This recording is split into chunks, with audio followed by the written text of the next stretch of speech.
Good day, viewers. You are welcome to the Daily Devotionals on Gov TV. I pray as we go in it, God bless you.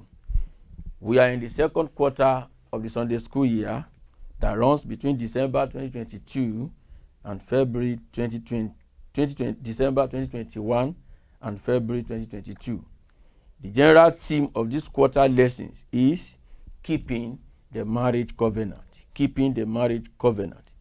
And so this week, we are in lesson 2 under the second quarter, and the general topic is sanctity of marriage. Topic for adults, marriage is sacred.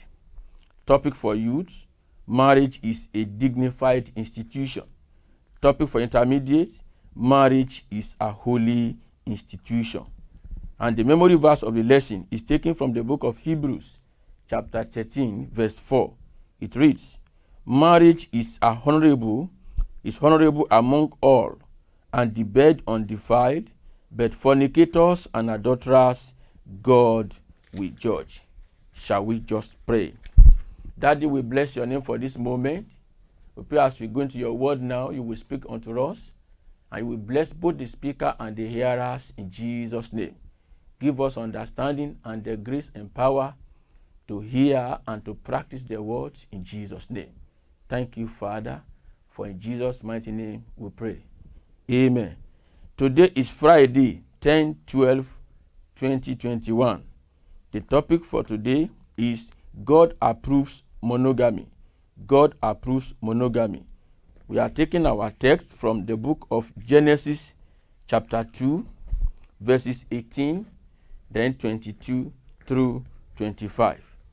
I read, and the Lord God said, it is not good that man should be alone. I will make him a helper comparable to him. That's verse 18.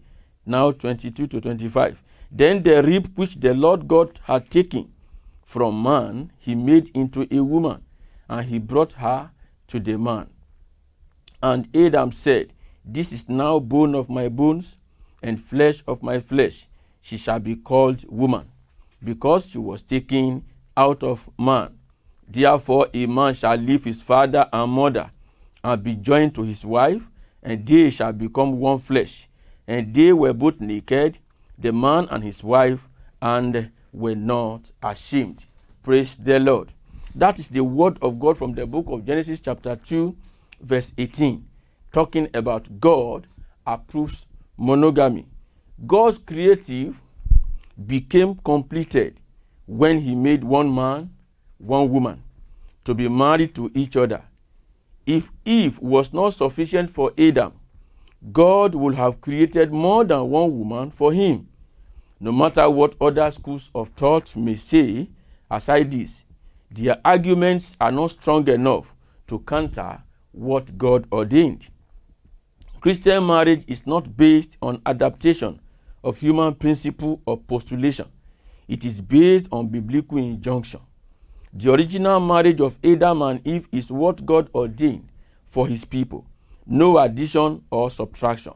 Monogamy, which is the marriage between one man and one woman, is what God approves. Praise the Lord. God approves monogamy. Now, what is monogamy? Monogamy, simply put, is the marriage between one man and one woman. God instituted marriage.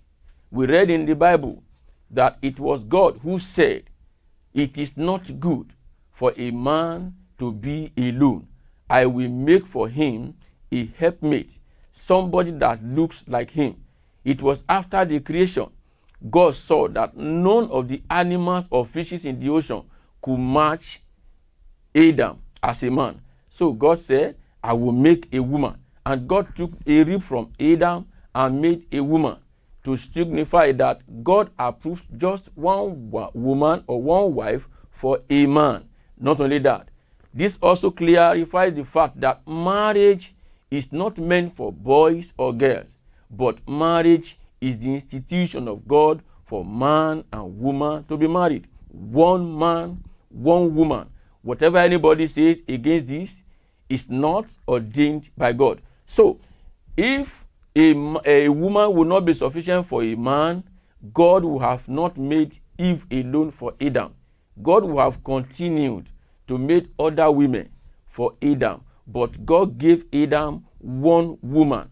And thank God for Adam. When he looked at her, he said, this shall be called a woman, because this is the bone of my bone, the flesh of my flesh, and she shall be called a woman. So Adam also recognized the provision of God for his life.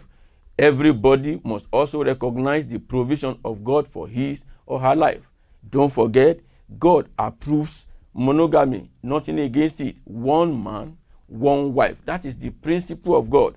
And don't forget that this institution was not established by man, but God himself. So if there is anything you want to know about it, you must go to God. But he has said, one man, one woman, not one man, many women. No, one man, one woman. So one wife, one husband. That is God ordained for marriage. Praise the Lord. So Christian marriage is not based on adaptation of human principle or postulation. Some people may say it is when a man has about 2, 3, or 4 wives that he's a perfect man. No, God didn't say that.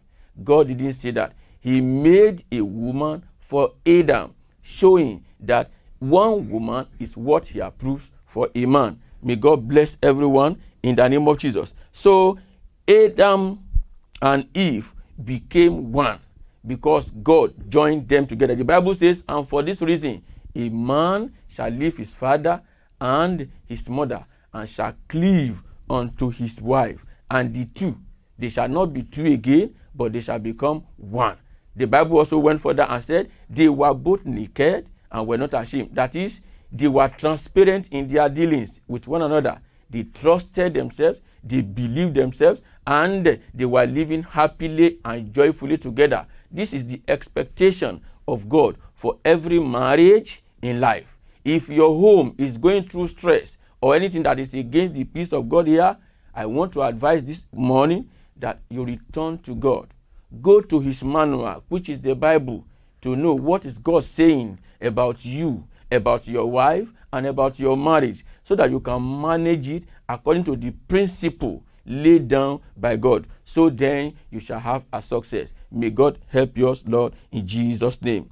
Amen. The point of emphasis says God ordained only one woman for a man.